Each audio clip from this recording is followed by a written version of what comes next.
Balurghat rail স্টেশনে চালু হলো ডিসপ্লে বোর্ড। দীর্ঘদিন যাবৎ স্টেশনে ছিল না কোনো ডিসপ্লে বোর্ড। ডিসপ্লে বোর্ড চালু হওয়ায় রেল যাত্রীদের সুবিধে হবে অনেকটাই।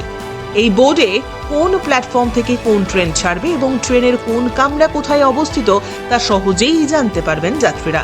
পাশাপাশি ট্রেন ছাড়ার সময়ও জানা যাবে। জানা গিয়েছে গত পরশু বালুরঘাট রেল স্টেশনে চালু হয় ডিসপ্লে বোর্ড। দু ধরনের বোর্ডের মাধ্যমে যাত্রীরা সঠিক প্ল্যাটফর্ম থেকে সঠিক সময়ে সঠিক কামরায় উঠতে পারবেন। এই বোর্ডে ট্রেনের নাম, ট্রেন নাম্বার, প্ল্যাটফর্ম নাম্বার এবং ট্রেনের সময় জানানো হবে। অপর এক ধরনের বোর্ডে প্ল্যাটফর্মে কোথায় কোন কামরা রয়েছে সেটা জানানো হবে। অর্থাৎ এসি কোচ, স্লিপার কোচের নাম্বার সহজেই যাত্রীরা বুঝতে পারবেন। দীর্ঘদিন পর বালুরঘাট রেল স্টেশনে এই ধরনের ডিসপ্লে বোর্ড চালু হওয়াতে খুশি রেল যাত্রীরা। এটা আমাদের সুবিধা হয়েছে, যেতে গেলে আমরা এটা দেখে বুঝতে পারবো যে স্টেশনে রেল কখন আছে, কোন সময় ছাড়বে, টাইম টেবিল আমরা সুবিধা দেখতে পাচ্ছি।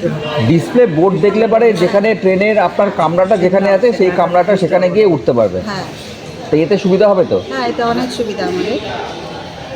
আচ্ছা, আপনি কি আপনার যেখানে এটা দিয়ে কোনোদিন আপনি দেখেছেন যে কিভাবে দেখতে হয়? এমনি তো দেখিনি, খালি চোখেই দেখিনি। তো, মানে বালুরঘাট স্টেশনের উন্নতি দেখে কি বলবেন? বালুরঘাটের উন্নতি এর আগে দেখিনি, এখন দেখছি, এখন অনেক উন্নতি হয়েছে। তো সাংসদকে কি মানে ধন্যবাদ দেবেন তো নাকি? হ্যাঁ, ধন্যবাদ দেবো। এটা বলছি যে কোনখানে কামরাগুলো ঠিক করছে যাত্রীদের পক্ষে খুবই সুবিধা।